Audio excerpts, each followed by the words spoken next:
Hello, नमस्कार मंडळी. आताच आहे ना, मी ॲक्च्युली खूप मस्त हसून आले. माझे गाल दुखायला लागले, डोळ्यातनं पाणी यायला लागले. बाप रे बाप, एकदम खतरनाक. आणि काय झालं नेमकं तर तुम्ही माझी इन्स्टा स्टोरी बघू शकता. त्याच्यावरती एक म्हणजे रील शेअर केलं मी. बापरे, अरे बाबा, सेम सेम भामटीसारखं नाक एकदम. ते बघून मला भामटीचीच आठवण झाली. आणि दुसरं म्हणजे त्या डंबोने काहीतरी व्हिडिओ टाकलाय का काहीतरी, तर त्याच्यामध्ये एक कोणीतरी कॉमेंट केली. ती कॉमेंट वाचून मला खूप हसायला येत होतं. बाप रे बाप, डंबोने एकदम काहीतरी फालतूगिरी केली आहे. सगळं काय असं क्लिकबेट थंबनेल टाकून फालतूपणा. तर मला असं वाटतं की असे जे थंबनेल टाकतात ना, तर किंवा असं टायटल देतात तेव्हा 10 वेळा विचार करावा. कारण कधी देवाने तथास्तू म्हटलं तर होत्याचं नव्हतं व्हायचं. तर त्यामुळे असे फालतूगिरी करू नका. म्हणजे पैसे कमवायचं ठीक आहे, पण हे खूप घाण आहे. असले म्हणजे किती चीप लेवलला तुम्ही जाऊ शकता ह्याच्यावरून स्पष्ट होतं. पण ते तुम्हाला तिचं थंबनेल बघितल्यावर कळेलच मी कशाबद्दल बोलते. तर हिला जरा काहीतरी बरं वाटत नव्हतं आणि मग कसं तरीच व्हायला लागलं आणि दुखायला लागलं छातीत बितीत काहीतरी.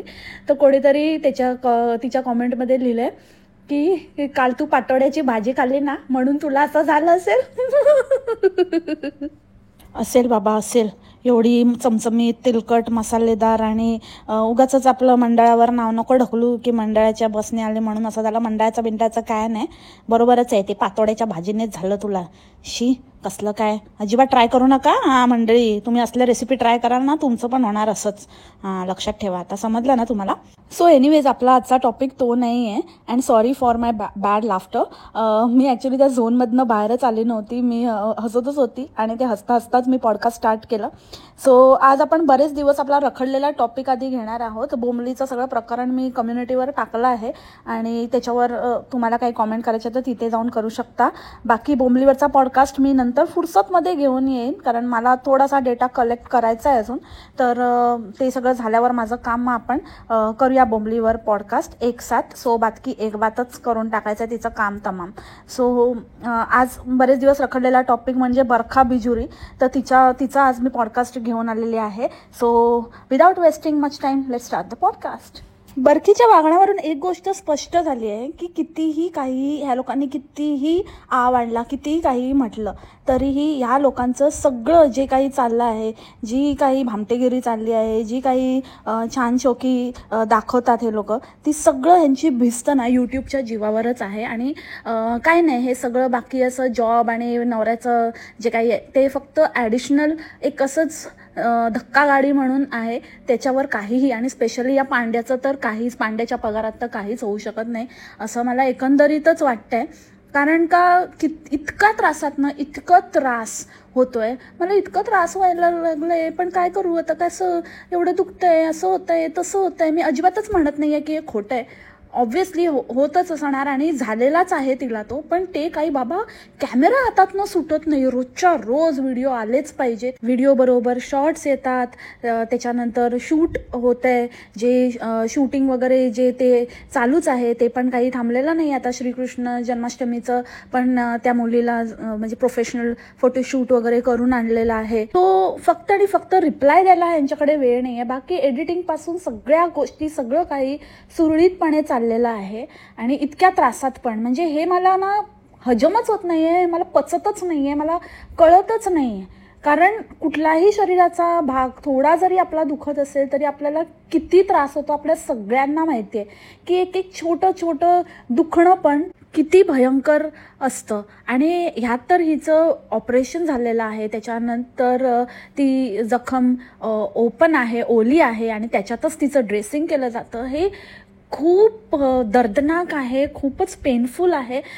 एकंदरीतच जर त्याची थोडी माहिती काढली तर तुम्हाला कळेल इट्स नॉट इझी आणि हे खूप भयंकर आहे. आणि त्याच्यामध्ये ही बाई, हिच्या हातातनं कॅमेरा सुटत नाही. इतके वेळेला म्हणजे सकाळी आमची अशी धावपळ झाली आणि इकडे पण अजून कसं होणार. आता सिरीला मी उठवलंय, मला त्रास तर होतोय, लई दुखतंय, पण कसं आता त्याला शाळेत तर पाठवावं लागेल, तर त्याला मी उठवलंय आणि आता मी त्याला करते. आता कसं काय, त्याला सांगितलंय त्याची तयारी कर आणि सगळी गडबडच झाली. आता त्याचा डब्याचा पण प्रॉब्लेम प्रॉब्लेमच आहे. आता हे करतायत, यांचं चाललंय थोडंफार ॲडजस्ट, काहीतरी शेजारच्या ताईंनी पण काहीतरी दिलं आहे तर ते करून आता बघू. आता काय त्याला तर शाळा चुकून चालणार नाही, तर सगळी धावपळच आहे. माझ्या आईला पण इथे उभं राहता येत नाही, तिला उभं राहण्याचा प्रॉब्लेम आहे, तुम्हाला तर माहीतच आहे. तर त्याच्यामुळे तिला पण नाही जमत आहे, तरी पण ती करते. आता तिला म्हटलं की तू सिरीपुरतं कर आणि बाजूला हो, तर तिचं ते चाललं आहे वगैरे. आणि ही बाई कंटिन्युअसली शूट करते. म्हणजे इतकं घरात प्रॉब्लेम आहे, तू म्हणते प्रॉब्लेम आहे, म्हणजे कसं सुचतं तुम्हाला? आणि इतक्या ह्याच्यामध्ये पण तुम्हाला ते शूट वगैरे करायचं एवढं गडबडीत गडबड. एखादी व्यक्ती म्हणेल की राहू दे ते बाजूला, जाऊ दे, मी पहिले हे आटपून घेते, कारण एवढं ऑलरेडी प्रॉब्लेम आहे आणि उभं पण राहत नाही. बाई बोलते मला झोप नाही लागत, इतकं दुखतं वगैरे.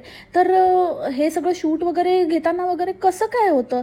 ह्याला पॅशन नाही म्हणत, हा निव्वळ थिल्लरपणा आहे, हा निव्वळ भिक्कारपणा आहे, इतकंच मी म्हणेन. हे पॅशन अजिबात नाही आहे. हे असलं कसलं पॅशन जीवावर बेतलेलं? आणि राहिला प्रश्न आपल्या भिक्कार भक्तांना अपडेटेड ठेवण्याचा, काय झालं काय नाही, त्यांना फार चिंता वाटते, तर तुम्ही त्यांना कॉमेंट्समध्ये सांगू शकता, तुम्ही एखादी कम्युनिटी टाकू शकता, एक छोटासा एक शॉर्ट टाकू शकता, रोजच्या रोज अपडेट म्हणून असं काहीतरी करू शकता. तेवढं पण आपण कन्सिडर करू. पण व्लॉग्स, शॉर्ट्स, शूट आणि इतरही काही तुमची सगळी जी नाटकं, सण समारंभ, पाहुणे रावणे, सगळ्यांचं उठ बस, हे सगळं चाललं आहे. कॉन्टेंटसाठी जे पॉसिबल आहे सगळं काही ही बाई करते आहे. So this is something is not acceptable. आणि अजून एक गोष्ट मला प्रामुख्याने जाणवली की सगळीकडे एवढं धो पाऊस पडतो आहे, अक्षरशः कोसळतो आहे आणि सगळीकडे पूरजन्य परिस्थिती निर्माण झाली आहे. आपले पण काही सबस्क्रायबर्स आहेत, आपले पण काही व्ह्युअर्स आहेत जे त्या भागातनं येतात, त्यांनीही हे कन्फर्म केलं आहे की तिकडेही धो पाऊस आहे आणि खूपच टेन्शन आहे. आपण मावसाडच्या व्हिडिओमध्ये पण बघितलं, ती फिरायला गेलेली, तर किती पाऊस आहे तिथे. पण ही जिथे राहते किंवा ही जे दाखवते तिथे तर पाऊसच नाही आहे. ही उसाचा रस पिते, गरम होते म्हणून ते काय झाकपाक करून जाते, सगळं काही करते. तर ही कुठल्या वेगळ्या लाला लँडमध्ये राहते, ही कुठच्या गॉंगॉंगच्या दुनियेत आहे? म्हणजे हे कधीतरी जुने व्हिडिओ आहेत, कारण आत्ता ह्या लास्ट वीकमध्ये अजिबातच असं ऊन वगैरे असं नाही आहे महाराष्ट्रामध्ये सगळीकडे धो पाऊस कोसळतोय आणि हिच्याकडे चक्क कडक ऊन पडलंय, इतकं ऊन पडलंय की यांना घामाघूम व्हायला होतंय आणि ते कवर करून जायला लागते. उन्हापासून बचावासाठी छत्री घ्यावी लागते, त्याच्यानंतर जीवाची लाई होते, त्यासाठी उसाचा रस प्यावा लागतोय थंडगार वाटण्यासाठी, उन्हातनं बचावासाठी. सो हे कधीचे व्हिडिओ टाकते आणि किती लोकांना तंगवून ठेवलं आहे. आता काहीतरी नवीन सांगितलं आहे की दुसरी गाठ आली आहे आणि त्याचं आम्ही तुम्हाला उद्या सांगू. मग उद्या आज अर्धवटच काहीतरी फक्त पिल्लू सोडून बंद केला व्हिडिओ, मग दुसऱ्या दिवशी काहीतरी पूर्ण लांबट लावलं शेवटपर्यंत, काही लोकांना सांगितलंच नाही, मग तिसऱ्या दिवशी डॉक्टरच नाही आली. म्हणजे लिटरली अक्षरशः खेळ मांडलाय या लोकांनी, त्या आजारपणाचा खेळ मांडलाय. आणि जोपर्यंत त्या आजारपणावर तुम्हाला कमवायचं आहे किंवा तुम्ही ह्या माइंडसेटने ते आजारपण घेतलेलं आहे की ह्याच्यावर आपल्याला व्ह्यूज छापायचे आहेत, तर ते आजारपण तुम्हाला पुरेपूर साथ देईल. पुरेपूर कंटेंटची कमी नाही भासू देणार तुम्हाला. येतच राहील. हे लिहून घे बरखे तू माझ्याकडनं. फालतूगिरी लावली आहे अक्षरशः. गप गुमान बसायचं, जरा जीवाला आराम द्यायचा. पहिले पण तू तेच केलंस, ते जीवावर बेतलं. तुला आता देवाने सेकंड चान्स दिला, पण नाही, तू तरी पण तुझ्यातली मस्ती काय कमी होत नाही, परत तेच करतेस. तर आता घे, आता हे एका मागे एक तू म्हणतेस ना असं काय केलं, म्हणजे मला काही कळीच न झालं की असं आमच्याकडनं काही चूक झाली तर मग कसं, त्याच्यामुळे मग काही समजेनाच आम्हाला की कसली परीक्षा घेत आहेत स्वामी. तर उगाच त्या स्वामींना कोसू नको, कसली काही परीक्षा वगैरे घेत नाही आहेत. तुला मल्टिपल चान्सेस दिलेले आहेत, तुला समजतच नाही आहे, तुझं नुसतं कुठे थांबायचं ते कळतच नाही आहे, हापापले पण तुझं चाललेलं आहे. तेव्हाही तुझं ती नाटकं चालू होती की मी 2 बॅचेस घेते, मी सकाळ घेते, संध्याकाळ घेते, मग मी रील पण शूट करते, मी हे पण करते, मी घरची कामं पण करते. अगं ओली बाळंतीण, तू कधीच ते ना त्या गरोदरपणाचा आदर केलास ना बाळंतपणाचा आदर केलास, कसलंच नाही. तू नुसतं आणि फक्त प्रत्येक गोष्टीला कमावण्याचं साधन बनवलंस आणि म्हणूनच तुला आता ते प्रत्येक वेळेला नवीन नवीन कमावण्याचे मार्ग उपलब्ध करून देते.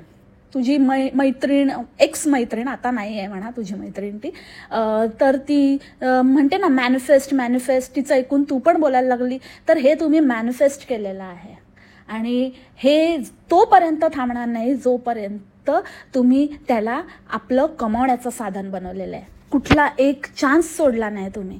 म्हणजे त्या मुलीचं शूट करणं वगैरे इतकं मॅन्डेटरी होतं. मला एवढं करायला नाही मिळालं यावेळेला, म्हणजे आमचं राहिलंच ह्याचं करायचं, सगळं नागपंचमीचं वगैरे करायचं, तर मला चान्सच नाही मिळाला.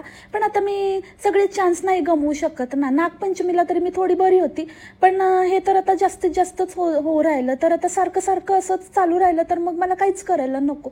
तर राहू दे, आता दुखते ते दुखण्याच्याच ह्याच्यामध्ये मी सगळं काही करणार आहे. सगळं म्हणजे आता जन्माष्टमीचं मी शूट करणार आहे, रक्षाबंधनचं वगैरे सगळं करणार आहे, रील बिल छापणार आहे. मी नाही देऊ शकत, कारण आता हे पैसे एवढं सगळ्याला पैसा लागतोय. तो पैसा कुठून उभा करायचा? या पांडूच्या पगारात तर काहीच होत नाही. तर मग मला उभं राहणं जरुरीच आहे, दुसरा काही उपायच नाही आहे माझ्याकडे. तर त्यासाठी हा सगळं जीवाचा आटापिटा चाललाय. प्लीज समजून घ्या, कारण तेच आहे. आता मी काय करू ना. आता आली या भोगास असावी सादर. आता हे आता आहे तर म्हटलं की आता पैसा मला लागणारच आहे, तर पैशासाठी मला सगळं करायला लागते. तर तेच करते आता मी. काय करू? आणि तुम्ही आहातच माझे मंद थंड भक्त. तुम्ही मला थोडी साथ द्या, थोडं बघा, म्हणजे कसं मला पैसा उपलब्ध राहील नाही. आणि पांडूचं नुसतं पहिल्या दिवशी फक्त बच्चन दिले, की पहिल्या दिवशी जेव्हा ड्रेसिंगला घेऊन गेला ना तेव्हा की हिला खूप दुखतंय, आणि मग मी ऐकलं किती वेदना होतात. आणि मग तिथून आम्ही बाहेर आल्यावर आम्ही दोघंही निशब्द होतो. आम्ही पूर्ण वेळ काहीच बोललो नाही. मला कळतच नाही आहे, मी ह्याच्यामध्ये तिची साथ नाही देऊ शकत आहे, मी काही शेअर नाही करू शकत, तिचं पेन नाही शेअर करू शकत वगैरे. तर असं सगळं फक्त तेवढंच बोलला. आणि दुसऱ्या दिवशीपासनं जेव्हापासनं ह्याचे आई वडील भाऊ बहिणी सगळे पधारले तेव्हापासनं ह्याचं म्हणजे बदललंच एकदम. हा हा हा हा ही ही ही ही हु हु हु हु एकदम ह्याचा तोराच बदलला.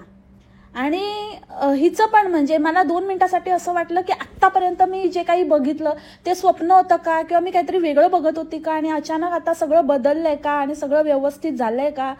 अरे असं कोण करतं? आणि हे कुठले आईबाप आहेत जे पूर्ण गरोदरपणात नाही आले, डिलिव्हरीच्या वेळेला नाही आले. ती नात एवढी मोठी झाली, आता नाव नाही ठेवलं तिचं अजून, पण आता वाढदिवस होईल तिचा. आता बहुतेक ही म्हणत होती वाढदिवसाच्या वेळेलाच आम्ही पाळण्यात घालू. आता पाळण्यात नको, आता तिला डायरेक्ट शाळेतच घाल. आणि शाळेत घालशील ना तेव्हा नोंदणी करशील ना तेव्हाच नाव रिव्हील कर.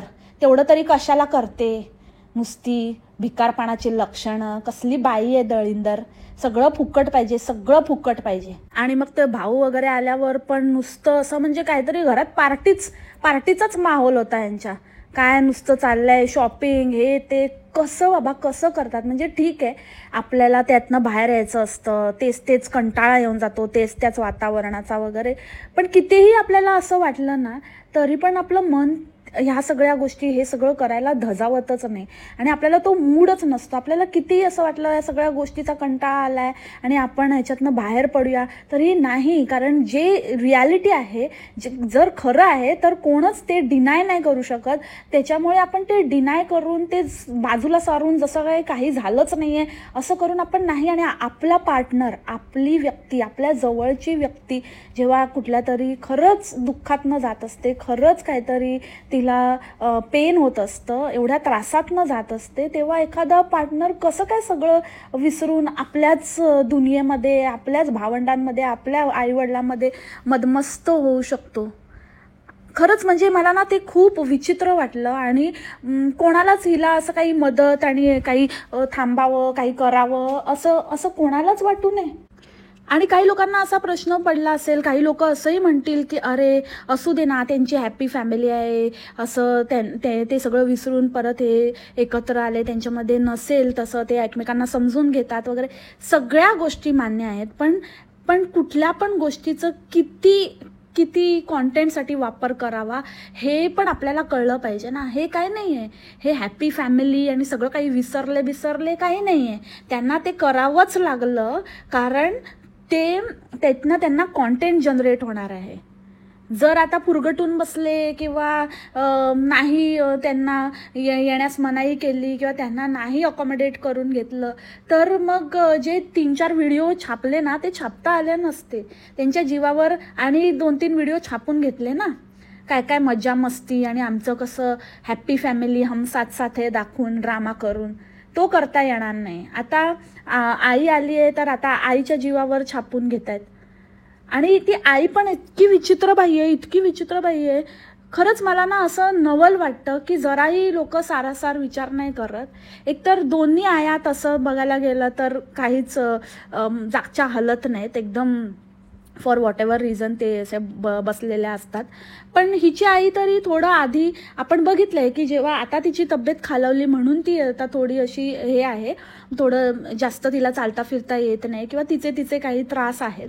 पण ह्या आधी जेव्हा डिलिव्हरीच्या वेळेला म्हणा किंवा पांडू आजारी होता तेव्हा म्हणा, तर जेव्हा ती थोडी ठीक होती, व्यवस्थित चालती फिरती होती, तेव्हा ती करत तरी होती, ती काहीतरी हेल्प करत होती, ती जेवण बनवण्यात मदत करत होती, असं थोडंफार थोडं आधार होता तिचा. पण आता ही सासूबाई आली आहे, अचानकच टपकली आहे. काय रिझनने आली आहे? काय पांडूने रडत फोन केला की काय आता तरी या वगैरे, काय धमकी दिली की काय केलं का काय माहिती, तर ती टपकली ती बापरे, आल्यापासूनच आपले हिची तर गिरे तो बी टांग उपर आहे, अशी एकदमच तोऱ्यातच मिरवते आणि बिलकुल इकडची काडी तिकडे करत नाही ती बाई. पण हुशार आहे केवढ्या. आणि ह्यांचा डायलॉग ऐकला का तुम्ही की आता मला कसं बरं वाटायलंय आणि घर एकदम भरल्यासारखं वाटायलंय आणि असं वाटतं की ना टेन्शनच एकदम सगळं संपून गेलंय, नाही का. कारण आता म्हणजे ह्यांना पण फ्रीली काम करता येतं आणि हे पण निश्चिंतपणे आपल्या कामावर जाऊ शकतात. कारण कसं राहतं मग इकडे आई बाबा राहतात तर मग त्यांना ना टेन्शन नसतं, आता त्यांना पण बरं वाटायलंय. तर पांडू पण लगेचच हो मला माझे आई बाबा आले तर मला आता एकदम मी निश्चिंत कामावर जाऊ शकतो वगैरे. म्हणजे तुम्ही ना एखाद्याची कशी माती करायची, कोणी आपल्यासाठी काही केलंय ना त्याला कसं माती मोल करून टाकायचं हे तुमच्याकडनं शिकावं. पहिले पण त्या वहिनीच्या बाबतीत तेच केलं. काय तर म्हणे माझ्या बायकोची हॅरॅसमेंट झाली. हॅरॅसमेंट कशाला म्हणतात ते या पांड्याला माहिती नाही, उगाच आपलं काहीतरी. म्हणजे त्या वहिनीने इतकं केलं, पण शेवटी जाऊन तिचं म्हणजे सगळं तिची मेहनत, ती तिथे एवढी आपल्या मुलांना सोडून राहिली, एका मुलाला घेऊन राहिली, त्याची शाळा बुडवून राहिली आणि सगळं काही हिच्या दिमतीला ती होती. पण तिचं सगळे तिचे जे काही कष्ट होते, तिची जी साथ होती ती तुम्ही मातीमोल करून टाकली हे असलं काहीतरी बोलून की बरखीने स्वतःच सगळं केलं आणि स्वतःच सगळं तिने मॅनेज केलं आणि तीच काय ती महान आहे आणि बाकी सगळे काय काही त्यांचं काहीही हेल्प नाही, ते झिरो आहेत असं तुम्ही डिक्लेअर करून टाकलं. तसंच बरखीच्या आईच्या बाबतीत ती तिथे आहे, ती तिथे सतत साथ देते. एक मॉरल सपोर्ट पण असतो, तो पण महत्त्वाचा असतो. एखादी व्यक्ती जर काही करत पण नसेल पण नुसतं तिचा आधार किंवा तिचे आशीर्वाद किंवा तिचं तिथे असणं, ती एक वाईब आपल्या मुलीसाठी ती पण तितकीच इम्पॉर्टंट असते. पण तुम्ही सगळं म्हणजे हिची सासू आल्यावर फॉर व्हॉट एव्हर रिझन काय ह्यांना लाल करायची आहे की कसं त्या प्रॉपर्टीमध्ये ते पपईवरून आपण बघितलंच की बाबा ते मुली म्हणाल्या की जसं की ही आमच्या शेतातली पपई आहे, तर लगेच कशी बरखी हसून मारते की आमच्या नाही, आपल्या शेतातली, म्हणजे आमचा आहे तिथे हक्क. तर तो हक्क शाबूत ठेवण्यासाठी का होईना त्या सासूला इतकं चढवतायत आणि इतकं तिचं फालतूगिरी, लिटरली मी म्हणेन फालतूगिरीच टॉलरेट करतायत हे लोक. म्हणजे कुठच्या लेवलचे मिंधे लोक आहेत खरंच. आणि तिच्या पुढे आता त्या आईची सगळे काही जी ती तिथे होती, तिची सतत कसंही असे ना पण एक तिने आधार दिला, तो सगळं म्हणजे ती सगळी मेहनत या लोकांनी पाणी करून टाकलं त्याचं. आता कोण महान तर सासू महान. म्हणजे आयत्या ह्याच्यावरती बोळा फिरवायला आली, पण महान त्याची मूर्त तीच. म्हणे आई रोकटोक आहेत आणि असं बोलतात तसं बोलतात. त्यांनी सांगितलं की हे साफ करून द्यायचं, आठवड्यातनं डीप क्लीन करायचं आणि त्यांना असं नाही आवडत ह्या छोट्याच भाकऱ्या आणि असं मी उद्या ताईंना हे सांगेल ते सांगेल. अरे बाई, ती बाई आहे ना तुझी सासू पळवून लावेल. जी ठेवली आहे कशी जीवाच्या रामारामी मिळाली आहे ना तुला कोणतरी हेल्पर, तिला पळवून लावेल. जरा कलेने घे, शहाणी असशील ना, जरा स्वतःचं बरं वाटत असेल ना तुला, जरा डोकं असेल ना, तर जरा नको ते हुशाऱ्या नको करूस. आणि ही कोण ग दीडशाणी तुझी सासू, असं पाहिजे आणि तसं पाहिजे, स्वतः राहते तिथे खुराड्यात झोपडी वजा घरात, आणि मोठी इथे आली शहाणपणा. म्हणजे ना बोलायला लावू नये असं, म्हणजे असे लोक बोलतात ना, माझ्या खरंच डोक्यात जातं. असं बोलतात जसं बाप रे, आपण तर कुठल्या, मला वाटतं हिच्याकडे जी हेल्पर येत असेल ना, तिचं पण काहीतरी बॅकग्राऊंड, तिचं घर पण यांच्या कुठल्या त्या घरापेक्षा बरं असेल. जाऊ दे आता, म्हणजे खूपच लोकांना मिरच्या लागतील नाही तर बोलली तर. आता म्हणजे हे चुकीचं आहे ना अत्यंत. एखाद्या जर कोणाची काहीतरी मजबुरी असेल, त्या बाईची मजबुरी म्हणून ती इथे काम करते, म्हणून कोणाच्या मजबुरीचा असा फायदा उचलू नये. इतकं पण त्यांना हे करू नये की असं करा आणि तसं करा आणि हेच केलं पाहिजे, असंच केलं पाहिजे. तुझी सासू त्या बाईला पण लावेल पळवून आणि स्वतः पण जाईल पाय लावून पळून, मग बस तिथे ठणाणा करत. तसंही तुला तेच हवंय वाटतं. नकोच आहे ती बाई. आता ते लोक म्हणतात म्हणून लोकांसाठी आपलं दाखवायला लावली आहे, पण मनातनं तुला पण नकोच आहे ते. पैशासाठी इतकी चुरचूर चुरचूर जीवीचा चुरचुरतो ना, बाप रे बाप. म्हणूनच तो अंगाला लागत नाही पैसा, असा जातो असा. म्हणजे खरंच अत्यंत वाईट उदाहरण आहे या बाईचं. त्या डॉक्टरच्या बाबतीत पण तसंच. म्हणे माझी सासू येणार आहे, माझी सासू आई म्हणाल्या की त्या येतील माझ्या बरोबर आणि त्यांना बरोबरच करणार आहेत. त्या म्हणाल्या डॉक्टरीन बाईला मी बघतेच कशी ते. अरे कोण आहे कोण यार ही बाई? हां, आणि काय तू काय सांगते की डॉक्टरीन बाईला बघतेच कशी ती? आणि तुझा मुलगा आहे ना त्या बाईचा, हा पांडू, तो बघ कसा बुळचट आहे. कसली ना, म्हणजे ना कसली राऊंडची पण अक्कल नाही आहे त्याला. एवढी पण नाही आहे. तेवढी पण असली असती ना ही वेळ आलीच नसती. नुसत्या मोठ्या मोठ्या बाता. आणि कोण तुम्ही दादा लागून गेले की भाई लागून गेले, हिला बघते आणि त्याला बघते. तुम्हाला एवढं होतं ना तर पहिल्यापासून यायचं होतं ओ सासूबाई, आणि पहिल्यापासून जरा बघायचं होतं काय करतात, काय कसं करतायत, आणि स्वतः जरा वाचवायला यायचं होतं. उगाच नंतर उंटावरून शेळ्या हाकायला आल्या आणि आता मोठ्या मोठ्या हुशाऱ्या सांगतात. थोडी ना लाज असेल ना, गपगुमान राहा. आणि तू पण गे बरखे, जास्ती हुशारी नको दाखवूस, नाहीतर अशी काढून ठेवेन ना मी पण, कळेल मग. हां, आपण पण काय कमी नाही. छोटा पॅकेट बडा धमाका असतो या आपला. त्यामुळे ना जरा व्यवस्थित स्वतः आधी जरा सेकंड ओपिनियन घ्या, नाहीतर स्वतः आधी डॉक्टरांशी नीट बोला. काय झालं काय नाही, सगळी गोष्ट नुसतं भांडून आणि असा वाचा वाचा करून काय नाही होत असतं. आणि पांडूच्या नाही डांगीत दम मोठा. दांडू पडेल ना, जास्ती हुशाऱ्या करेल तर बसेल तिथेच कुई कुई कुई कुई करत, रडक्या कुठला. आणि किती ते लाडात यायचं त्या पांड्याला पण. मोठा इकडे काय तुझी आई काय गावदर्शन का फिरायला आली आहे का? हां, मस्त इकडे घेऊन जातो, तिकडे घेऊन जातो, इथे फिरवायला नेतो, हे दाखवतो ते दाखवतो.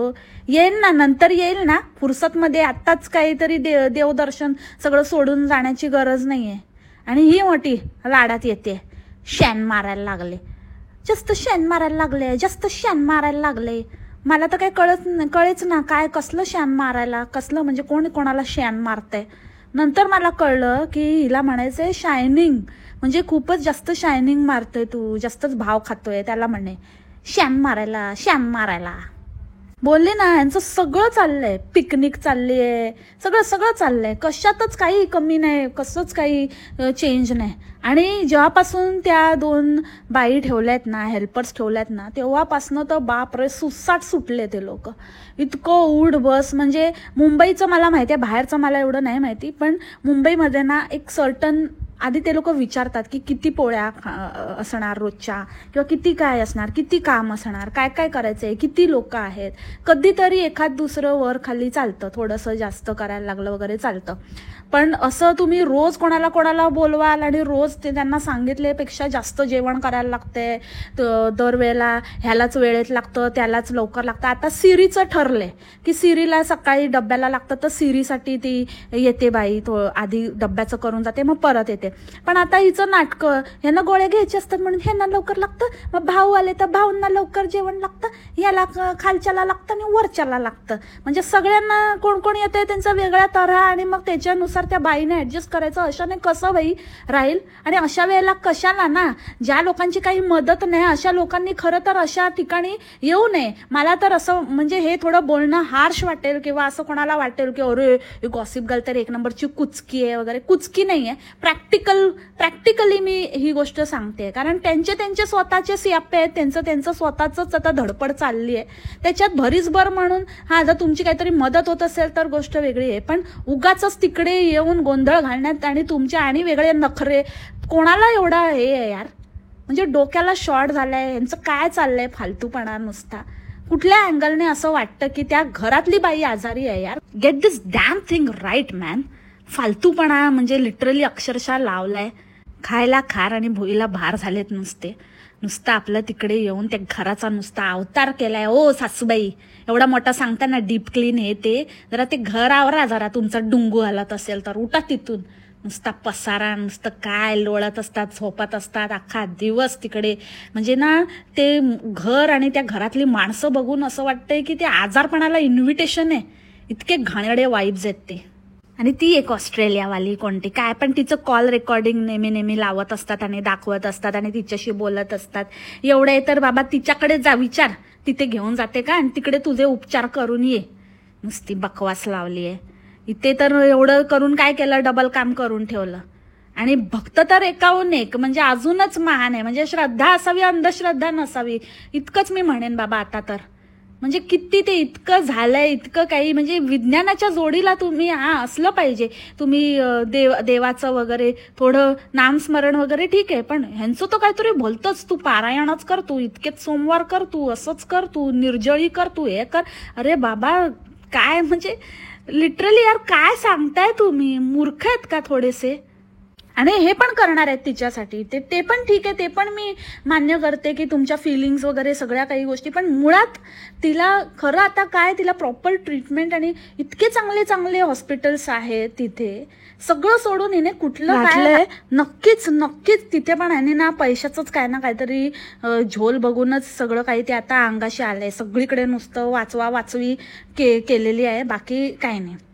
आणि प्रत्येक सगळीकडनं नुसतं सिंपती गेन करायची. इथे लोकांना ठगवायचं, लोकांना रडून दाखवायचं. एका व्हिडिओचे 4 पार्ट करायचे एकाच दिवसाचे, ते पण असे 25 मिनिटाचे लांब लचक असं लचके तोडायचे अक्षरशः समोरच्याचे.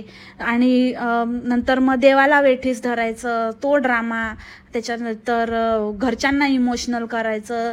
आणि सगळं झाल्यानंतर ते मुलांना पण सोडत नाहीये. त्या मुलाला काहीतरी त्या आईचं ड्रेसिंग वगैरे कसं होतं ते सगळं आल्या त्याला दाखवतोय तो पांडू. मग तो रडायला लागला, मग ते कॅप्चर करायचं. अरे कसलं काय आई वडील आहे यार तुम्ही? कशाला म्हणजे ठीक आहे दाखवायचं किंवा मुलांना माहिती असणं गोष्ट वेगळी आहे, पण नंतर पण तुम्ही ह्या गोष्टी शेअर करू शकता ना. आत्ताच हे सगळे ड्रामे करण्याची गरज आहे का? आणि ती रील काय ती बनवली आहे, एकटी घाबरलीस ना, वाटलंच होतं आई, म्हणूनच तर सोडून तुला लांब गेलो नाही, ना ना ना ना ना ना ना ना ना ना. ती जी रील तुम्ही बनवली त्याच्यामध्ये इतकं नाटकं आणि इतकं म्हणजे त्या मुलाला पण, तो मुलगा खरंच चांगला आहे पण इतकं म्हणजे अपब्रिंगिंग यांचं ना सगळं बिघडवून टाकणार आहे अक्षरशः. म्हणजे कुठला मार्ग या लोकांनी सोडलेला नाही आहे पैसा कमावण्याचा. सगळं म्हणजे त्यांना पण फेक ॲक्टिंग, फेक सगळं खोटं दाखवायचं. आणि हे भक्तांचं तर बाप रे, मला सकाळपासनं असं म्हणजे अक्षरशः डोक्याला झिणझिण्या आलेल्या. म्हणजे अक्षरशः त्या बोंबलीचं इतकं खोटं समोर आणलंय. म्हणजे इतकं कोणाचंच खोटं अजूनपर्यंत इतक्या लेवलवर विथ प्रूफ मिळालेलं नसेल, पण तरीही भक्त अक्षरशः डोळ्याला पट्टी बांधून इतकं ब्लाइंडली ट्रस्ट आणि इतकं मूर्खासारखं त्यांच्यावर करतात. ते करतातच आहेत, पण जे खरं दाखवण्याचा प्रयत्न करतायत त्या व्यक्तीलाही तोंड दाबतायत. म्हणजे काय बोलू मी, मला खरंच मंडळी ना समजेन असं झालंय खरंच या DBSच्या बाबतीमध्ये, की इतकं धडधडीत लोक फक्त आणि फक्त मजा घेत आहेत. त्यांना काहीच कळत नाही आहे, काय बरोबर काय चूक, काही म्हणजे काहीच नाही आहे. नुसतं हे इमोशनल ड्रामाला बळी पडत आहेत. मला लिटरली असं वाटतंय की खरंच म्हणजे भारतीयांना ना मूर्ख बनवणं हे एकदम एकदम इझी आहे आणि हे ह्या लोकांनी बरोबर हेरलेलं आहे. आता बहुतेक वैणाबाई येणार आहे तिची, कारण असं बोलत होती की भाऊ म्हणालाय की पाठवू म्हणून तिला वगैरे. म्हणजे खरंच यार त्या बाईचं तर काय, खरंच तिला नुसती कामाला झुंपली आहे. गरीब बिचारी बिना आईवडिलाची पोर, आणि तिचं ह्या सासूने आणि या नणदेने पुरेपूर वापर केला आहे आणि त्यात तिचाच नवरा तसा म्हटल्यावरती आणिच काही बघायला नको. एवढं ऐकून, एवढं आपल्या आधी केलेल्या उपकाराची ही परतफेड बघून इतकं म्हणजे कवडी मोल तिला ठरवून ती बाई परत येते. म्हणजे ती बाई खरंच महान आहे आणि आजच्या काळात अशी व्यक्ती मिळणं हे खरंच खूप दुर्मिळ आहे आणि त्या बाबतीत बरकी लकी आहे. फक्त त्याच बाबतीत मी म्हणेन की खरंच तिची वहिनी आणि भाऊ हे अक्षरशः देवस्वरूप आहेत आणि बरकीने नेहमी त्यांचा मान ठेवावा. आणि अजून मला असं वाटतं की पाप चढवून घेऊ नये, जितकं होईल तितकं लोकांच्या भावनांचा आदर करावा. आणि मग ती तुमच्या घरात येणारी हाऊस हेल्प असू दे नाहीतर आणि कोणी असू दे, जास्त माज करू नये, उतू नये, मातू नये, खोटेपणाने वागू नये. सगळं काही सुरळीत होईल. काय आपण काय वागतोय हे आपल्याला स्वतःला माहिती असतं. जेव्हा स्वतः थोडं आत्मपरीक्षण करावं आणि सगळ्या गोष्टीचा उलगडा होईल, इतकंच म्हणेन. आणि याच नोटवर आजचं पॉडकास्ट इथेच थांबवते. आय होप तुम्हाला आजचं पॉडकास्ट आवडलं असेल. तुमचा आणि काही वेगळे व्ह्यूज असतील किंवा तुम्हाला काही शेअर करायचं असेल तर कॉमेंटमध्ये तुम्ही ते करू शकता. भेटू आपण उद्याच्या पॉडकास्टमध्ये नवीन विषयासोबत. तोपर्यंत खा प्या, मस्त राहा आणि स्वस्थ राहा. Take care, bye, मासरामा.